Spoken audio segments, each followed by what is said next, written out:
أعوذ بالله من الشيطان الرجيم بسم الله الرحمن الرحيم اللهم صل على سيدنا محمد وعلى آل سيدنا محمد وبارك وسلم السلام علیکم ورحمۃ اللہ وبرکاتہ۔ پچھلی ویڈیو ہدیے کے متعلق تھی، ہدیہ کرنے کا درود اور پھر اس کے مشاہدات تھے یا مشاہدہ کہہ لیں۔ تو کمنٹ سیکشن میں بہت سے سوالات آئے جو ہدیہ کرنے کے متعلق سوالات پوچھے گئے۔ میں نے مختصراً تو جواب دے دیا، لیکن سوالات کا سلسلہ جاری ہے، تو مجھے یہ محسوس ہوا کہ شاید میں اس پہ ایک چھوٹی سی شارٹ سی ویڈیو بنا دوں تو آپ تک تمام سوالات کے جوابات پہنچ جائیں، جو مجھ تک پہنچے ہیں وہ والے بھی،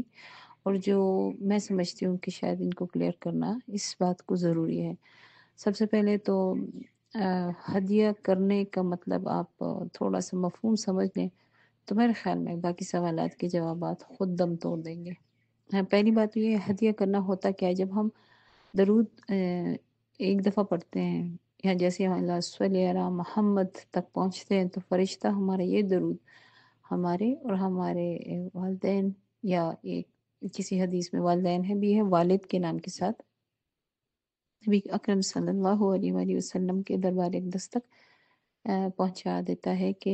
آپ کا فلانا امتی، اس کے والد کا نام یہ ہے اور وہ آپ پر درود کا اس نے ایک دفعہ بھیجا۔ پہلی دفعہ یہ ہوتا ہے، اور یہ ہر دفعہ ہوتا ہے۔ آپ کروڑوں دفعہ پڑھیں ایک دن میں، لاکھوں دفعہ پڑھیں، ہزاروں دفعہ پڑھیں، تو آپ کا یہ ہدیہ جو ہے وہ ہر دفعہ آپ کے اور آپ کے والد کے نام کے ساتھ نبی اکرم صلی اللہ علیہ وآلہ وسلم کے دربار اقدس میں پیش کر دیا جاتا ہے۔ اور میں نے پہلے بھی حدیث بیان کی ہے جس کا مفہوم یہی ہے کہ تمہاری حالتوں کے ساتھ، یعنی جس حالت میں پڑھتے ہیں، جس سوچ میں پڑھتے ہیں، تو وہ جس نیت سے پڑھتے ہیں وہ بھی ساتھ میں اللہ تعالیٰ نبی اکرم صلی اللہ علیہ وسلم تک پہنچا دیتا ہے۔ پھر جب یہ اسی وقت پہنچ جاتا ہے تو پھر ہم ہدیہ کرتے ہیں، تو یعنی کہ ایک قسم کے ہدیہ کرنے کا طریقہ تو یہی ہوتا ہے نا کہ میں فلاں مقصد کے لیے یا فلاں حاجت کے لیے یا کسی کے لیے، کسی زندہ کے لیے، کسی مردہ کے لیے میں یہ درود کا ہدیہ نبی اکرم صلی اللہ علیہ وسلم کے دربار اقدس میں پیش کر رہی ہوں یا کر رہا ہوں، اور یہ اس تک پہنچ جائے۔ تو جب فرشتہ اسی وقت پہنچا دیتا ہے اور ہر بار پہنچاتا ہے، تو جب ہم ہدیہ کر رہے ہیں تو یہ کیا سسٹم ہے؟ دیکھیں، ہدیہ کرنے کا مطلب یہ ہوتا ہے نبی اکرم صلی اللہ علیہ وآلہ وسلم سے عرضی پیش کرنا، درخواست کرنا دعا کی، اصل میں ہدیہ کرنا اس کو کہتے ہیں۔ اور جب آپ کسی کے درد کو محسوس کرتے ہیں یا آپ کو خود کوئی ایسا شدید قسم کا درد، روحانی ہو، جسمانی ہو، ذہنی ہو، حاجت کا ہو، جو بھی ہے، اور وہ تکلیف ہی ہوتی ہے نا جب وہ پورا نہیں ہو رہا ہوتا، جب وہ آپ پہ مسلط ہوتا ہے تو وہ تکلیف ہی بن جاتا ہے، کرب ہی بن جاتا ہے۔ تو جب تک وہ آپ پہ مسلط ہوتا ہے، جب آپ پر ہوتا ہے، تو آپ جس کرب سے آپ دعا مانگتے ہیں، اپنی عرضی پیش کرتے ہیں، ہدیہ اسی کو کہتے ہیں۔ دیکھیں، جس میں نے پچھلی ویڈیو میں مثال دی کہ ان کو جو خاتون تھی وہ اس قدر تکلیف میں، کرب میں نظر آئیں خواب میں کہ رات کے 2:30 بجے کا وہ پہر تھا، اور وہ جاگی، جس طرح خواب سے انہوں نے دیکھا، ان کو تکلیف میں دیکھا، مردہ تھی وہ، اور جب ان کو تکلیف میں دیکھا، یعنی کہ عالم برزخ میں وہ تکلیف میں ہے، قبر میں تکلیف میں ہے، تو وہ کرب، وہ دکھ، وہ تکلیف، وہ ان کی اذیت، وہ ان کو ہدیے تک لے آئی۔ ٹھیک ہے، تو یہ کسی کا درد بھی ہو سکتا ہے، کسی کی تکلیف بھی ہو سکتی ہے، اور آپ کی اپنی خود کی بھی ہو سکتی ہے، لیکن اصل مقصد ہوتا ہے ہدیہ کرنے کا۔ درود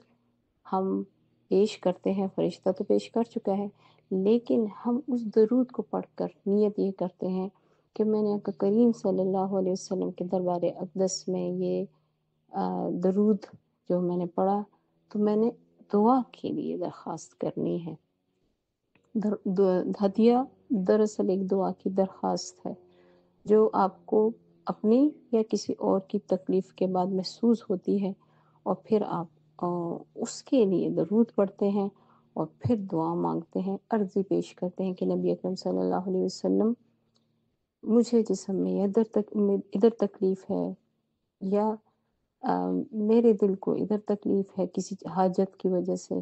یا کسی ضرورت کی وجہ سے، یا میری روح بے چین ہے آپ سے ملنے کے لیے تڑپ رہی ہے، یا میرا فلاں رشتہ دار جو اس دنیا سے جا چکا ہے اس کو میں نے خواب میں دیکھا، وہ اس قدر تکلیف میں ہے کہ میں اس کے لیے آپ سے دعا کی درخواست کرتی ہوں کہ جس کے لیے آپ دعا کر فرما دیں، اس کی حالت ایسا ممکن ہی نہیں کہ وہ نہ بدلے۔ اور اس کے بہت سے مشاہدات بھی ہو چکے ہیں کہ جب آپ خاص کر درود کا ہدیہ، اعمال کا ہدیہ جب اپنے لیے، اپنے لواحقین کے لیے، یا اس دنیا میں موجود جانے والے کے لیے، یا کسی تکلیف کے لیے، کسی حاجت کے لیے، کسی بھی ضرورت کے لیے، جو بھی آپ کو درپیش ہے، جب آپ ان کو ہدیہ کر کے پیش کرتے ہیں، نبی اکرم صلی اللہ علیہ وسلم سے دعا کی درخواست کرتے ہیں، تو وہ دعا رد نہیں ہوتی، کیونکہ وہ درد میں کی جاتی ہے۔ درد جو ہدیہ ہے وہ ایک درد کا ہدیہ ہے۔ درود درد سے جب پڑھا جاتا ہے، جب آپ کے آنسو نکل آئیں کسی کی تکلیف یا اپنی تکلیف کو محسوس کرتے ہوئے، اور آپ اس کیفیت میں درود پڑھیں، تو آقا کریم صلی اللہ علیہ وسلم کو میرے رب کریم اس امتی کی حالت بتا دیتا ہے زبان سے، یا وہ صرف درود پڑھ رہا ہے یا پورا اس کا جسم، اس کی روح درود پیش کر رہا ہے،